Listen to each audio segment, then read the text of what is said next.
Oke, yo what's up teman-teman, kembali lagi bersama penjelajah cyber security. Jadi, sesuai janji saya kemarin, video kedua kali ini saya akan membahas eh, bagaimana cara instalasi Ubuntu server ya. Jadi, saya ingin menjelaskan terlebih dahulu latar belakang Ubuntu server itu apa dan digunakan untuk apa gitu. Jadi, Ubuntu server ini merupakan sebuah distribusi Linux ya.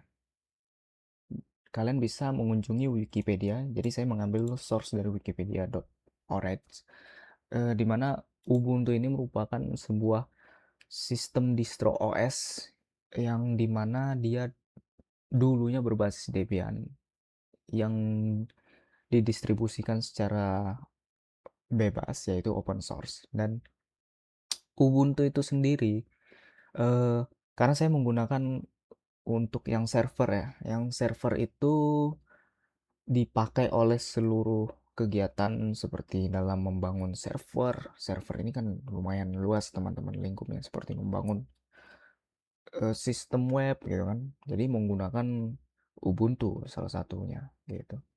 Jadi kenapa saya menggunakan Ubuntu? Kenapa tidak menggunakan Debian? Dimana saya membaca salah satu survei dari We3Tech, Web Technology Survey, itu mengatakan usage statistik subkategori Linux-nya itu di mana Ubuntu itu paling banyak penggunaannya. Sebanyak presentasinya itu 13,9% gitu teman-teman. Dan Debian itu sendiri 7,4% gitu. Untuk pengalaman saya itu eh, Ubuntu ini merupakan OS pertama kali yang saya gunakan. Jadi saya belajarnya itu langsung mencoba Ubuntu gitu teman-teman. Dan lalu sebenarnya masih banyak yang digunakan untuk kebutuhan seperti server. Dan di mana OS-OS seperti Ubuntu, Debian, CentOS, dan Alma Linux, Red Hat lainnya juga itu semua bisa. Tapi yang pasti ada sejarah dan perbedaan-perbedaan yang sangat khusus lah dari teknologinya mereka gitu. Walaupun mereka sebenarnya sama-sama Linux gitu. Jadi di sini kalian bisa mengunjungi Ubuntu ini. Jadi Ubuntu ini dia itu proyek yang berasal dari Canonical ya, disponsori oleh Ka Kano Canonical gitu, Ubuntu. Eh di sini kalian bisa cek juga. Oke, sebelum install saya pilih yang Ubuntu server ya teman-teman. Jadi Ubuntu server ini open source. Why choose Ubuntu server ya, dimana performanya dan juga release schedule untuk long term supportnya itu juga sesuai standar security ya teman-teman. Jadi dia selalu update akan security-nya. Lalu juga eh, di sini kita akan mencoba yang versi 24.04 yaitu LTS Noble Number. Jadi yang kita lihat di sini ini merupakan security support for Ubuntu release yang dimana Ubuntu itu memiliki komunitas yang sangat besar. Jadi untuk kebutuhan support dari sisi security dan juga pembangunan teknologinya juga itu update terus gitu dan terus update memiliki long term support ya seperti yang saya bilang tadi itu didukung untuk versi yang terbaru ini masih masih ini ya teman-teman masih belum ada lagi tahap pengembangan gitu dan ini 25.10 ya Western Quokka ini belum saya coba dan ini juga 2504 Fluky Favin itu sama juga seperti yang Questing Quokka ini dimana Fluffy Favin ini sebenarnya kemarin udah saya coba tapi yang versi desktop ya tapi yang sebenarnya bagus juga dan cantik performance-nya lumayan perlu ditingkatkan lagi karena masih baru ya. Dan juga ini yang 2404 LTS Noble Numbered ini juga udah long term support hingga 2036. Jadi eh, mungkin ini merupakan suatu pilihan yang terbaru untuk misalkan ingin menggunakan Ubuntu bisa mencoba versi terbaru ya, yang terbagus yaitu 24.04 LTS. Dan juga ini saya biasanya menggunakan juga yang Jamie Jellyfish yaitu 22.04 LTS. Itu sama juga hampir mendekati si Noble Number ini sendiri, yaitu supportnya itu sampai 2034. Dan yang lainnya ini belum pernah saya coba, tapi yang pasti next kalau jika kalian eh, ingin coba instalasi dan bingung cara instalasi yang versi bawahnya, mungkin bisa chat saya. Tapi yang pasti sebenarnya cara instalasinya itu lumayan cukup mudah dan sama pastinya untuk semua versi ya. Dan juga bagaimana cara instalasinya. Jadi di sini kita coba install. Ini pilih yang download ya. Jadi eh, ternyata Ubuntu ini memiliki 4 jenis ya untuk desktop, server, core, dan cloud. Nah, saya baru mencoba yang desktop dan server. Server ini biasanya digunakan untuk kebutuhan seperti membangun manajemen server perangkat lunak lainnya seperti website, web aplikasi, terus juga mobile aplikasi yang semuanya itu ditanam di OS Ubuntu ini sendiri gitu. Nah, ini kalian bisa klik download. Nah, di sini. Ini juga kalian bisa download di sini. 2404.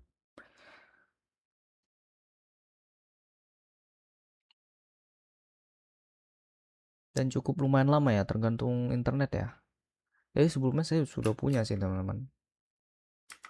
Saya sudah download sebelumnya, jadi saya udah ada. Ini ya memang tergantung internet ya teman-teman. Sebelumnya saya sudah ada, saya sudah install. Langsung aja kita coba ya. Oke, setelah kita membahas tentang Ubuntu itu sendiri, bagaimana cara instalasinya. Jadi saya di sini menggunakan salah satu perangkat lunak juga yang disebutnya VMware, yaitu perangkat lunak untuk saya nantinya menjalankan si Ubuntu operating system tersebut, yaitu distro Linux Ubuntu itu sendiri. Jadi di Windows, nah, teman-teman, itu menariknya teknologi sekarang kita bisa menjalankan OS berbeda dengan memanfaatkan eh, VMware, dan VMware ini merupakan virtualisasi ya, bisa dibilang. Dan bagaimana cara instalasinya? Dan di sini kalian bisa pilih Broadcom Support dan login terlebih dahulu. Jadi VMware ini by Broadcom. Oke, saya sudah punya sebelumnya, tapi saya akan kasih tahu teman-teman bagaimana cara instalasinya. Bisa mengikuti.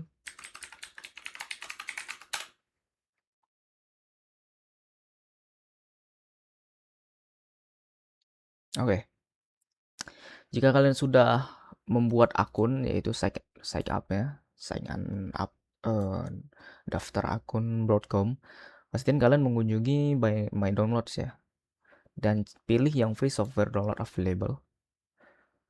Lalu juga mungkin teman-teman bisa melihat nih, di mana VMware ini banyak sekali produknya. Dan saya belum pernah coba semua ya. Tapi yang pasti saya baru mencoba yang VMware Workstation Pro. Dan mungkin teman-teman bisa eksplorasi nih perangkat-perangkat yang versi lainnya gitu dari produk VMware itu sendiri. Dan di sini saya coba VMware Workstation Pro. Ini yang saya gunakan misalkan saya ingin menginstal OS lain gitu. Contoh, OS yang bisa diinstal di VMware Workstation Pro ini tidak hanya Ubuntu doang gitu teman-teman. Jadi seperti Windows ini berbeda dari Linux, itu juga bisa diinstal di situ, dan juga OS lain seperti Linux lainnya ya. Oke, misalkan kita pengen coba nih Arch Linux atau juga OS Debian, Kali Linux dan lain sebagainya, itu bisa semua dijalankan di VMware Workstation Pro. Ini ada pilihan untuk penggunaan, misalkan pengennya di Linux juga bisa, dia ready untuk instalasi di Linux. Jika kalian pengguna Linux secara fisikalnya ya, karena saya di sini menggunakan Windows ya. Jadi saya pilihnya yang VMware Pro Workstation ini. Nah, versi saya sekarang mungkin sekarang udah terbaru ya. Oke, saya sudah memakai penggunaan versi yang terbaru gitu. Oke, karena kita sudah membahas tentang bagaimana cara instalasi eh, penjelasan tentang VMware. Nah, instalasinya cukup mudah. Nanti kalian tinggal setup setelah download itu tinggal di next aja. Dan di sini kita akan coba membuat OS Ubuntu-nya. Nah, bagaimana caranya? Nah, ini pertama-tama kalian boleh langsung pilih yang typical recommended, yaitu kita akan membuat virtual machine. Nah, easy step. Nah, jadi kita menggunakan yang typical recommended. Dan di sini kita bisa uh, ada dua pilihan, installer this image yang kita bisa langsung pilih ya. Nah, tapi bisa juga pilih yang I will install the operating system-nya nanti. Nah, itu manfaatnya apa ya? Mungkin kita akan kosongin dulu sebelum next instalasi ya gitu ya. Tapi sebenarnya sama. Tapi di sini kita akan menggunakan yang atas aja. Pilih yang ISO yang udah di-download tadi teman-teman. Dan juga di sini beri penamaannya. Misalkan server. Oke. Untuk lokasinya itu sendiri kalian bisa pilih mau diletakkan di mana. Nah, biasanya kalau saya itu letakinnya di file sih dan penyimpanan saya lumayan cukup.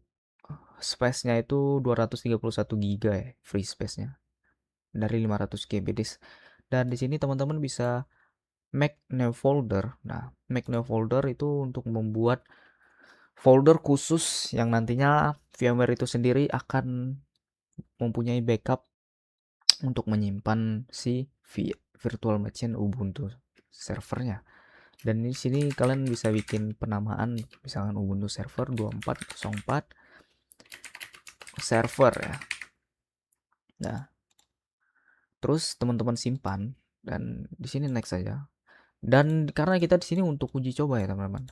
Di sini kita pasangnya kalau saya biasanya opsional itu pilihannya itu 15 GB sampai 20 GB itu untuk minimal banget. Tapi di sini saya menggunakan 15 dan pilih yang split virtual disk into multiple files. Ini saya biasanya menggunakan yang bawah ya teman-teman. Lalu kita bisa next dan di sini merupakan ready to create virtual machine. Nah, ini sebenarnya bisa by default, tapi di sini saya udah punya settingan yang sebelumnya saya setting sendiri gitu. Kalau teman-teman langsung finish itu bisa dan akan mengikuti settingan bawaan dari VMware. Dan kalau saya sendiri udah membuat settingan berbeda. Nah, untuk memorinya. Nah, memorinya ini kalau saya menggunakannya itu biasa 2 GB. Nah, maksimalnya itu bisa 16 GB tergantung PC kalian. Spesifikasi PC kalian itu kuatnya dan merekomendasikannya berapa maksimumnya ya. Dan kalau saya itu sendiri 16 GB. Jadi untuk saya itu menggunakan 2 GB aja udah cukup. Lalu juga prosesornya ini sendiri saya memiliki batas maksimal itu ialah 12 ya teman-teman. Batas batas saya itu biasanya 12. Total prosesor core saya itu 12 core ya, vCPU. Tapi sini kita menggunakan dua saja udah cukup banget. Oke, di sini apa yang berbeda dari settingan saya? Nah, di sini saya menggunakan settingan yang dari network adapternya itu saya pilih NAT, tapi saya pilih custom specific virtual networknya. Nah, ini merupakan settingan bawaan dari si VMware itu sendiri, tapi kita bisa bikin custom. Dan di sini saya menggunakan VMNet 1 yang versi NAT dan apa yang menyebabkannya bisa berbeda dari yang atas. Dan kalau misalkan kita pilih yang atas itu secara otomatis kita akan mengikuti IP bawaan dari si VMware itu sendiri. Tapi di sini karena saya sudah modify jadi udah saya pilih yang NAT gitu. Lalu di sini kita bisa finish saja. Untuk virtual networknya itu sendiri, itu settingnya. Nah, karena saya pilih VMnet NAT 1 ya. Jadi sini saya pilih yang 10.0.0.0 subnet addressnya ya. Dan juga dia ready untuk otomatis memberikan IP langsung gitu. Dan itu settingannya seperti ini. Dimana VMnet 1 ya pemilihannya. Dan juga subnet IP-nya 10.0.0.0 dan subnet masknya ini merupakan kelas /24. Jadi dia itu akan menghasilkan value-nya 255.255.255.0 dan gateway IP secara otomatis dia akan diberikan 2. Kita bisa mengubahnya di sini change setting, tapi saya menggunakan by default aja bawaan. Jadi ya secara otomatis VMware ini mendapatkan IP-nya 10.0.0.1 gitu. Oke, karena sudah aman sekiranya settingannya, kita bisa langsung power on gitu.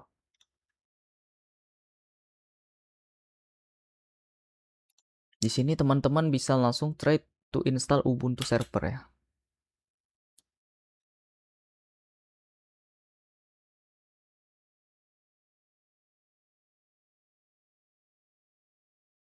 Di sini adalah mode booting.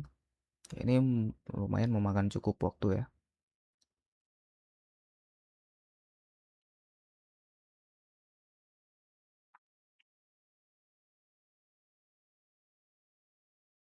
Oke, di sini kita akan pemilihan bahasa.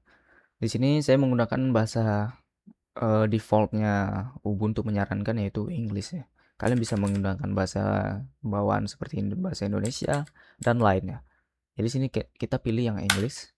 Dan untuk keyboard sendiri kita menggunakan standar ya, QWERTY, dan layoutnya itu English US, variannya English US.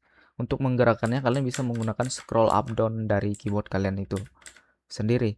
Dan ini kita bisa down itu menggunakan enter. Dan di sini kita menggunakan Ubuntu server yang, nah di sini adalah tipikal instalasi. Dan di sini saya akan jelaskan dulu, base instalasinya itu terbagi dua. Saya belum pernah mencoba yang ketiga, tapi yang pasti kedua ini saya udah pernah coba.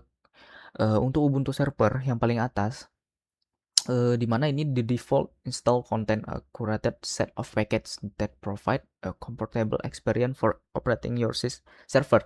Jadi ini udah ada beberapa package tool yang udah diinstal atau bawaan gitu yang tapi udah diinstal oleh Ubuntu itu sendiri pada saat nanti proses download. Tapi di sini kita bisa menggunakan Ubuntu server minimas juga, dan di mana khusus tools yang ingin kita install aja gitu. Jadi yang tools yang bawaan mungkin nggak kepake sama kita, dan itu bisa jadi pilihan opsional kita. Kita bisa pilih yang bawah, pilih bawah bisa tekan X atau atau mau pilih yang server juga bisa spasi ya teman-teman. Kalau saya X-nya ini pilih spasi. Untuk yang additional option ini saya belum pernah coba.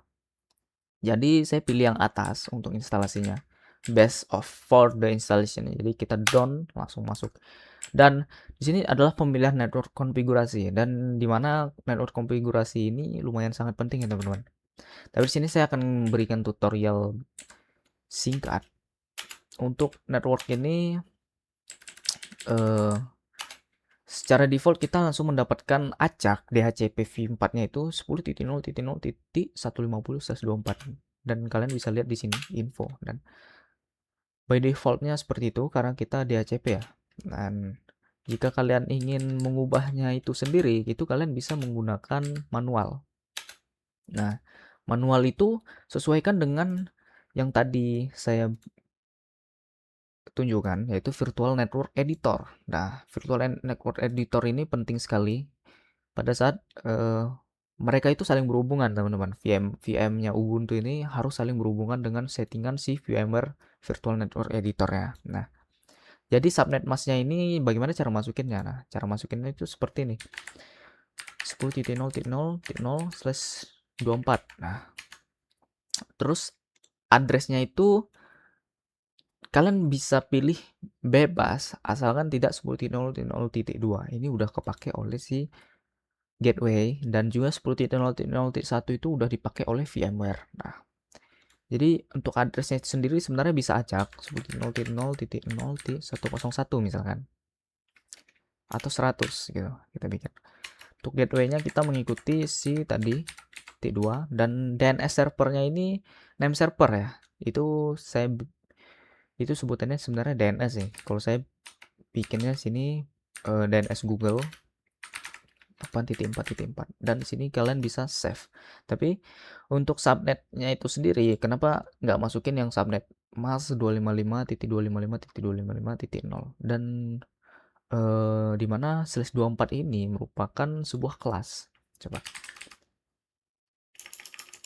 subnet masjid sih. Oke, di sini sumbernya saya ambil dari gigs4gigs.org di mana subnet mas/24 ini merupakan latar belakang subnet mas itu ialah sebuah numerical value. Jadi setiap IP itu mempunyai kelas gitu teman-teman. Posisinya itu dia mempunyai kelas untuk menghasilkan beberapa host yang kita dapatin tergantung kelas itu sendiri. Ini cara kerjanya seperti ini. Dimana kita akan mempunyai IP Unix itu sendiri tergantung kelas yang kita pilih. Nah, oke. Di sini saya menggunakan kelas IP for wildcard match value-nya itu menggunakan /24. Jadi CDR-nya ya 24. Oke. Jadi saya akan mendapatkan IP itu sebanyak 254. Nah, sebenarnya kita udah memiliki 256 ya totalnya, tapi udah kepake dua, yaitu si VMware itu sendiri dan gateway. Dan jadi secara otomatis kita mempunyai 254 IP yang siap digunakan dan masih kosong gitu. Dan ini mungkin teman-teman bisa eksplorasi lebih dalam tentang itu. Oke, kita balik ke VMware. Dan di sini kita bisa save aja. Dan kita langsung down, lanjutkan.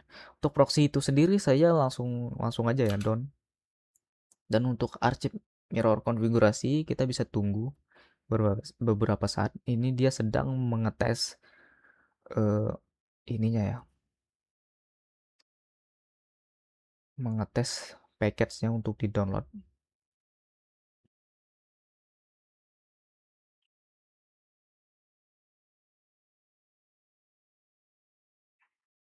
Sebenarnya bisa langsung down aja, tapi di sini kita pastiin hasilnya seperti ini ya teman-teman, biar nggak salah. Sebentar, dia masih menunggu nol sepertinya. Oke, IGN. Wah, ini kenapa ya? Biasa kalau IGN ini lumayan sedikit tricky error gitu teman-teman. Tergantung koneksi kita sih. Tapi sepertinya kita continue aja, tidak masalah. Dan juga di sini kita bisa down. Dan untuk partisi sendiri sebenarnya opsional. Saya nggak pernah ngedit ya untuk sekarang. Jadi karena ini untuk tutorial saja, jadi kita down. Terus langsung continue. Dan ini pemberian nama, misalkan kita pengen kasih namanya administrator.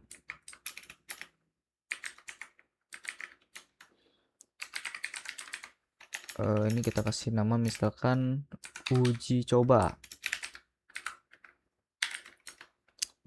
Penamaannya kita kasih misalkan uji coba. Pasportnya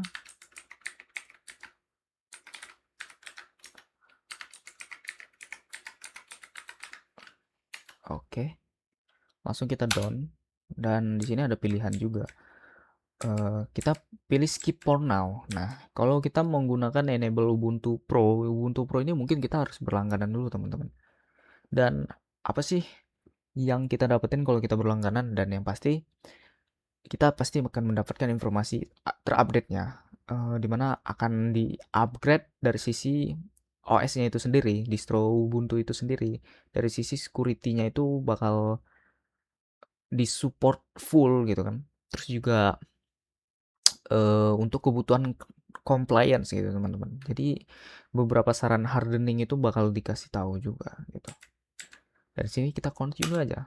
Dan sini kita Saya menggunakan SSH konfigurasi. Nah, oke, di sini langsung aja down. Oke, di sini ada beberapa banyak pilihan, tapi di sini saya down aja. Ini merupakan fitur Snaps-nya, yaitu environment apakah kita ingin mencobanya. Dan ini banyak pilihan, teman-teman. Tapi di sini down aja. Dan langsung kita install. Untuk proses ini lumayan cukup lama ya, teman-teman. Tergantung kondisi internet kita. Nah, kita di sini bisa lihat view log juga. Nah, view log ini untuk melihat seberapa cepat seberapa prosesnya itu di balik layar seperti apa instalasi. Nah, jadi kita posisi di sini saya akan skip aja ya, teman-teman. Jadi teman-teman bisa coba langsung nanti.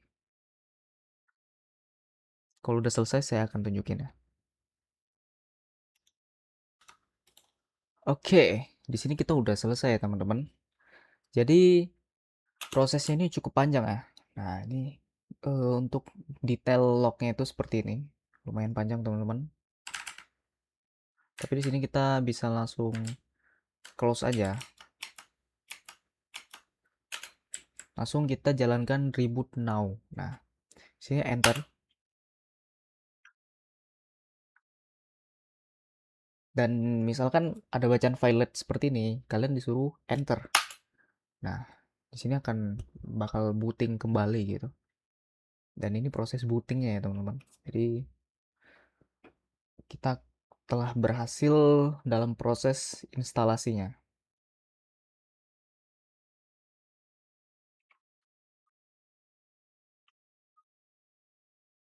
Dan ini lumayan, kita akan menunggu sistem network wide online service-nya dulu untuk segera dikonfigurasi gitu kan.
Oke, di sini kita udah selesai ya proses bootingnya tadi. Di sini teman-teman bisa langsung login aja.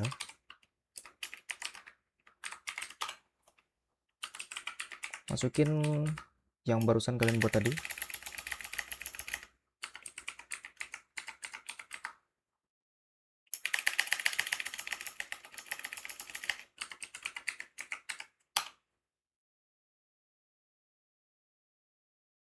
Ups, salah. Sebentar, saya lupa kata sandi.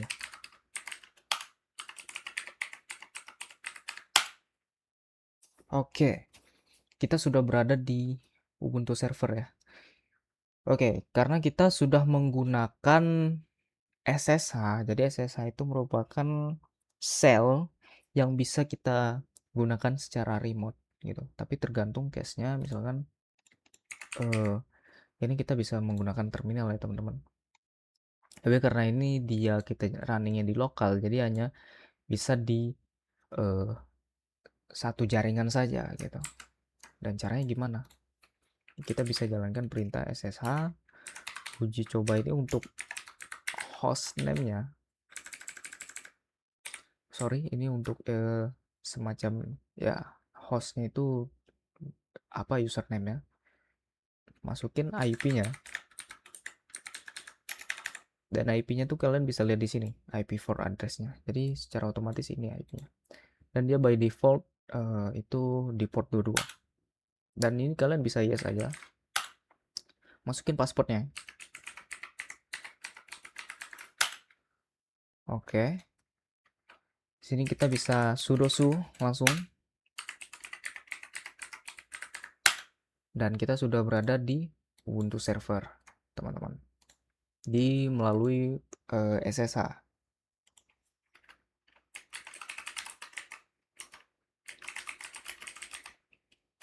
Nah, kita sudah berada di SSH ya. Terus apa yang harus kita lakukan setelah instalasi? Nah, itu penting juga. Kita setelah melakukan instalasi pastikan kita update ya, teman-teman. Kalian bisa menjalankan apt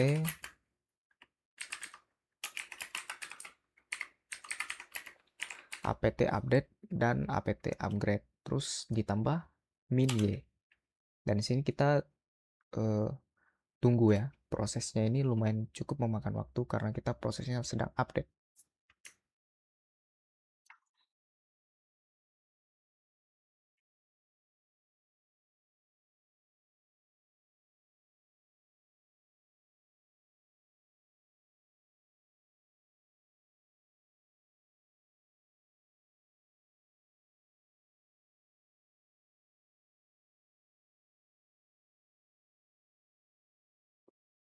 Oke, ini kita bisa clear aja.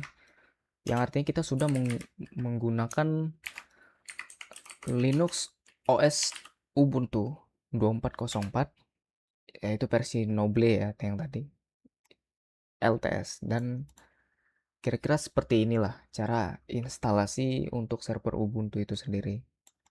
Oke, sekian teman-teman. Jadi bagi kalian yang ingin belajar tentang server, kalian bisa join di grup penjelajah cyber security ya. Di sini kalian bisa join. Dan jangan lupa subscribe channel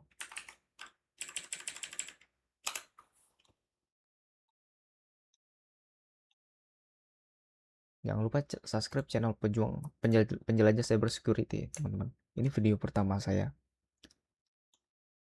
Oke, kalian bisa buka di sini. Nanti saya akan share link untuk link servernya ya. Oke, sekian teman-teman. Terima kasih.